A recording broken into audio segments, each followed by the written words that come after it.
Europe 1, 8h44. Nicolas Canteloup.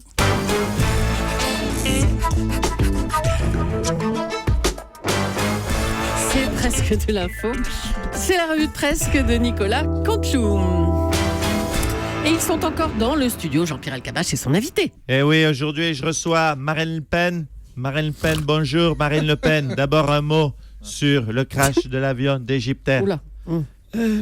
Tout d'abord, permettez-moi, monsieur Elkabbach, d'adresser toutes mes condoléances, bien sûr, aux familles touchées par ce drame, familles françaises également à l'Égypte. Bien si nous savons que ce drame, nous n'avons aucune cause de ce drame, même si les attentats sont bien sûr présents dans tous les esprits, monsieur Elkabbach. Donc, on va parler maintenant des interdictions des manifs. Est-ce que vous autoriseriez les policiers à tirer à balles réelles? Mais, monsieur Elkabbach, nous sommes la risée du monde. Attention, je vais démarrer. C'est l'état d'urgence. Depuis 2 mois, tous les jours, il y a des tentatives d'assassinat et ce gouvernement lève pas le petit doigt. Oui, mais est-ce que vous autoriseriez donc les policiers à tirer à balles réelles? Je réponds pas. Ce que je veux, c'est la présomption de légitime défense pour les policiers ou les policiers qui se font tirer dessus et la présomption même de culpabilité pour tous ceux qui bougent, voilà, tout simplement. Oui, mais je reviens à ma question que je lâche pas. Est-ce que vous autoriseriez, parce que je voudrais avoir un scoop, les policiers à tirer avec des vraies balles à balles réelles? Écoutez, vous, Jean-Pierre Elkabbach, est-ce que vous êtes policier? Non, vous êtes coupable de tirer avec des questions à balles réelles sur moi. Ce que je veux, c'est la présomption de légitime défense pour les policiers, pour qu'ils puissent tirer sur tout ce qui bouge. Voilà, c'est cette France que je veux, cette France apaisée. Ouais, eh bien, on est tous apaisés. À vous, Julie. Merci Jean-Pierre. Allez, on va retrouver maintenant Nikos, comme chaque vendredi. C'est lui qui est avec nous ce matin. Encore bonjour Nikos. Moi aussi je suis apaisé. Salut Julie, salut les loups, salut à tous. Vous avez vu, hier on a perdu. On a perdu quoi? On a perdu les écolos. Oui, 6 députés ont rejoint le groupe socialiste. Donc le groupe écologiste est éradiqué. Il a définitivement disparu de l'Assemblée nationale. C'est ballot quand même, un groupe qui voulait protéger les espèces en voie de disparition et qui n'a même pas réussi à se protéger lui-même. Et oui, Laurent, c'est comme ça. Ceci dit, on peut encore agir. Moi, j'y crois. Il faut sauver l'espèce des écologistes. Je le dis, mesdemoiselles, mesdames, soyez généreuses. Acceptez un rendez-vous avec Denis Baupin. Oh, mais ça va pas, non? Si, c'est pour sauver l'espèce. Oui, bien sûr. C'est leur dernière chance de se reproduire. Allez, un effort, les filles. Natacha, Caro, Julie. Non. Non, Julie, pas Julie, pardon. Oh, sympa. Non, elle convole déjà avec le président. Oh non, arrêtez. Eh oui, Julie, elle joue en Ligue des Champions, notre Juju. Ouais. Allez, tout de suite, les Titans vs the Noobs of Today. Allez, on vous écoute Nikos. Joue là comme pivot. Oui, Nabila, qui est encore en tête des ventes de livres, a été condamnée, vous le savez, à 6 mois de prison ferme. Elle rejoint donc la longue liste des écrivains emprisonnés, après le Marquis de Sade et Oscar Wilde. Oui, bien sûr. Nabila. Même catégorie. Allons-y. Reconversion inattendue. Jean-Vincent Placé voudrait devenir colonel dans les forces spéciales de l'armée. Il faut dire qu'il a déjà de l'entraînement. Pour entrer au gouvernement, ça a déjà été un véritable parcours du combattant. Oui, je l'ai fait. Crise médicale en France, une pharmacie ferme tous les 2 jours. C'est fou, il n'y a plus de pharmacie en France. Heureusement, cet été, ça devrait aller mieux pour les pharmacies puisqu'il va y avoir le Tour de France. Ouais. Oh là là. Lutte des classes. Oui, non mais d'accord, oui. Lutte des classes. Dans Libération, 40 personnalités ont lancé un appel au gouvernement pour faire plafonner le salaire des patrons du CAC 40 à l'équivalent de 100 SMIC. Du coup, les patrons ont immédiatement demandé le SMIC à 10 000 euros. Et puis une anecdote gênante. Un mannequin a accusé l'acteur Bill Cosby, vous savez, l'ex-star aux États-Unis, de l'avoir agressé sexuellement en déclarant « Je me suis réveillé avec l'orteil de Bill Cosby dans la bouche ». Ça, Ouais, ok. Enfin, même si elle n'était pas d'accord, elle pourra au moins dire qu'elle a pris son pied. Oh, magnifique, Nikos. Allez, merci beaucoup. Je suis en forme. On vous retrouve demain à 11h Bien sur sûr. Europe 1 avec Bernard Pivot, Mika, Alexandre Astier et 2 extraits de la comédie musicale Résiste. Merci À demain, Julie, Nikos. sortez du cadre. François Hollande a organisé hier une conférence sur le handicap à l'Élysée. Bonjour, Monsieur le Président. Bonjour toi. Stop. Oh là là. Tu as bien dormi? J'ai pas trop ronflé. Oh, c'est pas possible. Tu as reçu pour SMS ce matin? Tous les petits cœurs de toutes les couleurs. Bon, écoutez, je vous en prie, Monsieur le Président. Vous ne trompez pas de Julie, par hasard, non? Tu n'oses plus me tutoyer. C'est adorable. Et tu as raison, soyons discrets, petit.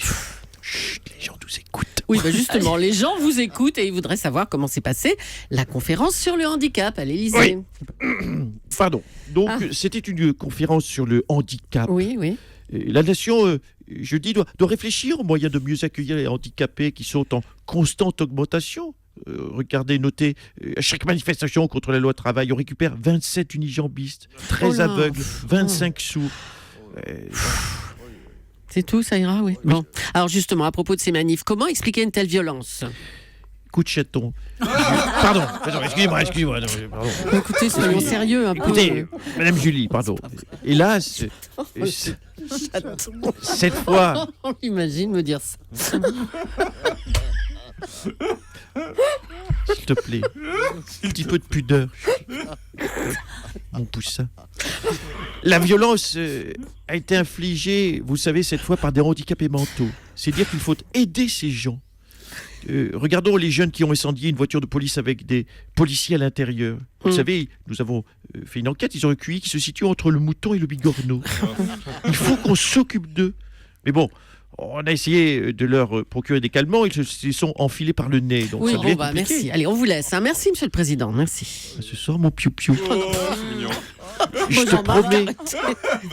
Je te promets que cette nuit, je vais essayer de ne pas mettre de miettes dans le lit. Oh, allez, Parce que j'ai bien grignoté au lit. Allez, oui. Elle le sait, hein. Allez, arrêtez. Elle me dit d'arrêter, me taper Merci, la main. Monsieur Hollande.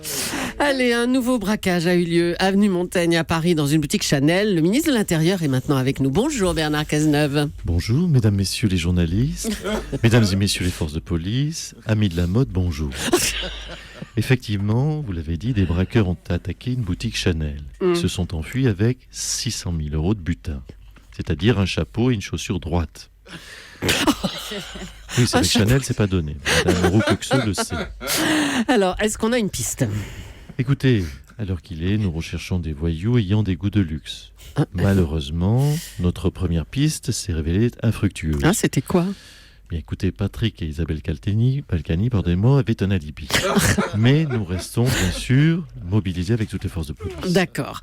Alors, autre chose, l'Assemblée nationale a donné hier son feu vert pour une 3e prolongation de l'état d'urgence. Tout à fait, c'est bien normal. Vous savez, depuis le début de l'état d'urgence, je vous rappelle qu'il n'y a eu aucun attentat, à part bien sûr celui de Joe Star sur Gilles Verdez. C'est donc que cet état d'urgence fonctionne. Oui, écoutez, un véhicule de police a quand même été incendié. Des CRS sont régulièrement blessés. Ce n'est pas rien quand même. Ce n'est pas rien. Vous avez raison de le souligner, cher Piu-Piu. C'est pourquoi... Oui, vous avez changé de statut. C'est pourquoi nous allons embaucher plus de policiers pour qu'ils défendent les CRS. Ainsi que des gendarmes, je le dis, qui défendront les policiers, qui défendent eux-mêmes les CRS. Et puis, nous souhaitons recruter des snipers qui défendront les agents, qui défendront les fonctionnaires, qui eux-mêmes défendent les îlotiers, qui défendent les gendarmes, qui défendront les policiers, qui défendent les CRS. Comme ça, à travers cela, cher Piu-Piu, on résoudra 2 problèmes à la fois, l'insécurité et le chômage. D'accord. Eh bien, c'est malin tout ça. Merci, Monsieur Cazeneuve. Allez, on va parler football maintenant. On va se détendre un peu. Le FC Séville de l'attaquant français Kevin Gamero a remporté pour la 3e fois la Coupe de l'UEFA. De nombreuses voix demandent que Gamero soit dans les 23 pour l'Euro et non dans la réserve. Bonjour Didier Deschamps. Oui, bonjour Piu-Piu. Bon, écoutez, Kevin, c'est vrai que Kevin Gamero a gagné 3 Coupes d'Europe, mais bon, c'est vrai qu'on a déjà, nous, Olivier Giroud, qui n'a rien gagné cette année, mais qui a l'avantage d'être sympa. Bon, par ailleurs, Gamero a inscrit 28 buts cette année, mais c'est vrai qu'il faut tenir compte d'Olivier Giroud, qui est bien coiffé, et ça c'est important aussi. Oh, la sélection. Et puis il y a d'autres réactions pour qu'Hatem Ben Arfa passe lui aussi dans le groupe des 23. C'est vrai, Hatem, on connaît ses qualités, hein, il sait faire des dribbles incroyables, hein, tout le monde l'a vu, hein, mais c'est vrai qu'Olivier Giroud sait faire un clafoutis incroyable aussi. Hein. Alors bon, c'est vrai qu'Hatem est très fort pour marquer des buts. Bah oui, quand même. Mais bon, Olivier aussi est très fort pour faire des massages du cuir chevelu. Et c'est vrai qu'en ce moment, on en a tous besoin, on est tous très tendus en ce moment. Ah bah bravo Didier Deschamps. À part ça, comment se passent les retrouvailles avec vos joueurs, là, les premiers entraînements ? Les premiers entraînements, bon, bah, écoutez, pour l'instant, c'est vrai qu'on se concentre sur les fondamentaux. Hein. On a fait plusieurs ateliers en petits groupes. On a eu de mémoire un atelier pour supprimer tous les numéros d'escort girl de leur répertoire. Un autre atelier pour apprendre à ne pas écouter de la musique sur leur iPhone pendant le discours du coach. Et puis un autre atelier plus compliqué Oui. dans lequel il s'entraînait. Ça n'a pas été facile à pas traiter son collègue de fils de pute en permanence.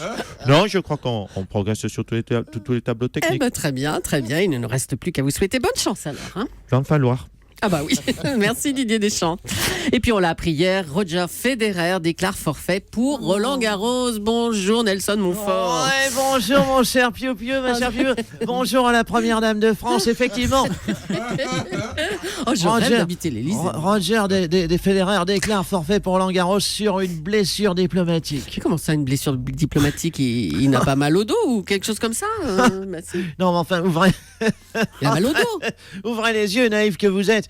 Il aurait donné n'importe quel prétexte pour échapper à l'interview de Thomas Soto. Vous savez, Thomas qui a une mauvaise réputation, il a cassé les pieds à Woody Allen, il a embêté avec ses questions François Hollande. Non, Roger a décidé de fermer définitivement la porte. Il va falloir l'intégrer, l'idée, mon cher Thomas. Il ne viendra pas. Jamais, Nelson. Foncez-vous ça dans le crâne, ne faites pas l'enfant, allons, grandissez, mon cher Thomas. Merci Nelson Montfort. Michel Sardou. Michel, Ouais. bonjour Michel. Bonjour, Dis donc, en ce moment c'est le festival de Cannes. Vous qui venez d'une famille d'acteurs, comment vous le trouvez ce festival? Mais je m'en fous, les gars. Tu sais, mon père était acteur, mon fils est acteur, mon grand-père, il est toujours, je sais pas ce qu'il foutait, mon père il a dû être acteur une fois dans sa vie. Mais aujourd'hui, tout le monde s'en fout du festival de Cannes. Il n'y a plus que des youtubeurs qui font des selfies sur les marches, et se dire. Alors, savoir le festival de Cannes, pour savoir quoi, si le film malgache qui dure 3h45 va gagner, ou si c'est plutôt le film moldave, en noir et blanc, non sous-titré, qui raconte l'histoire d'amour entre un paysan communiste et une vache, franchement, tout le monde s'en fout. Bon, bah et moi le d'accord. premier, je veux dire. D'accord, bah Moi, je merci. suis un paysan qui s'occupe de ses chevaux. D'accord. C'est tout ce que je suis. Ok. Bon, on vous Le embête pas reste, plus je longtemps. m'en fous. D'accord, Michel. Nicolas Canteloup. Nicolas? Oui, Oui, ça va Nicolas? oui. Alors c'est très bien cette petite imitation de Michel Sardou. Maintenant je te propose d'écouter le vrai Michel Sardou, il a quelque chose à te dire. Bon, pour que tu m'imites bien, je vais te le dire, moi. Mon père était acteur. Mon grand-père était acteur et chanteur. Ma mère était danseuse et actrice. Mon arrière-grand-mère, ça je ne sais pas. Mon arrière-grand-père non plus, parce qu'il n'a pas reconnu sa fille. Donc je m'en fous. Voilà, arrête, je m'en fous. Voilà Nicolas, Ah, ce petit génial, mot. bravo, Ah, très sympa. bravo, très Voilà. bon, Très voilà. sympa. Ce petit mot du Super. vrai Michel Sardou Ouais. qu'on embrasse évidemment. Et Nicolas, on te retrouve toi Bon, hein. absolument à 8h40 lundi pour la revue de presse. Bon week-end Nicolas.